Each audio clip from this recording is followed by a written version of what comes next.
Au nom du Père et du Fils et du Saint-Esprit. Amen. Esprit de Dieu, repose sur nous, consacre-nous, enseigne-nous et donne-nous la force de proclamer ce que nous allons entendre et croire.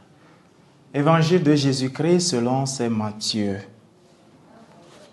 En ce temps-là, Jésus disait à ses disciples, « Lorsque vous priez, ne rabâchez pas comme les païens. Ils s'imaginent qu'à force de paroles, ils seront exaucés. Ne les imitez donc pas, car votre Père sait de quoi vous avez besoin, avant même que vous l'ayez demandé. Vous donc, priez ainsi. Notre Père qui es aux cieux, que ton nom soit sanctifié, que ton règne vienne, que ta volonté soit faite sur la terre comme au ciel. Donne-nous aujourd'hui notre pain de ce jour. Remets-nous nos dettes, comme nous-mêmes nous remettons leurs dettes à nos débiteurs. Et ne nous laisse pas entrer en tentation, mais délivre-nous du mal. Car si vous pardonnez aux hommes leurs fautes, votre Père céleste vous pardonnera aussi. Mais si vous ne pardonnez pas aux hommes, votre Père non plus ne pardonnera pas vos fautes. Acclamons la parole de Dieu. Chers amis du Seigneur, nous sommes le 20 juin, jeudi de la 11e semaine du temps ordinaire de l'année liturgique B. Nous revenons à la partie de l'Évangile qui semble être oubliée hier, c'est-à-dire les versets 7 à 15.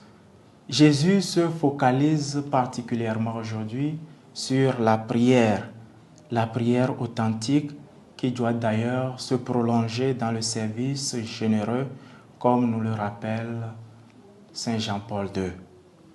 Avant de nous donner la matière de la prière, il prend le soin de nous rappeler que nos prières ne sont pas exaucées parce que nous avons assez rabâché et que Dieu connaît nos besoins avant même que nous nous le demandions.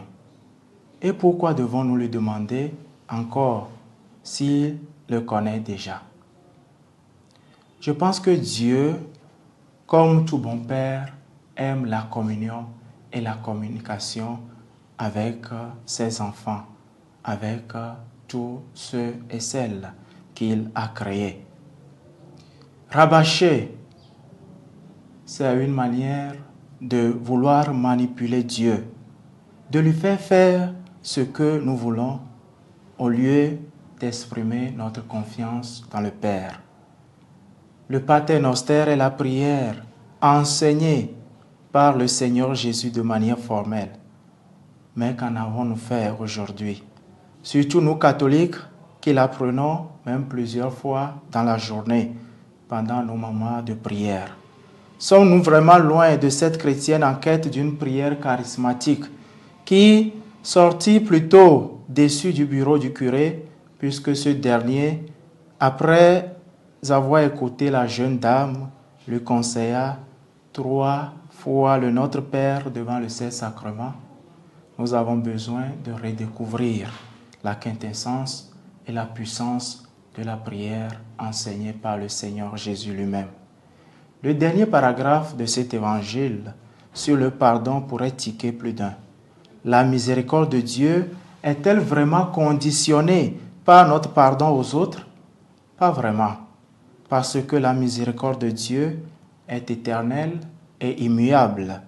Cependant, nous sommes libres de nous ouvrir à cette miséricorde ou pas. La condition est donc celle-ci, être capable d'imiter Dieu. En pardonnant au prochain, nous ne sommes vraiment unis à Dieu qu'en soignant nos relations avec nos frères et sœurs. Que le Seigneur nous y aide. Le Seigneur soit avec vous et que Dieu Tout-Puissant et Miséricordieux vous bénisse, le Père et le Fils et le Saint-Esprit. Amen.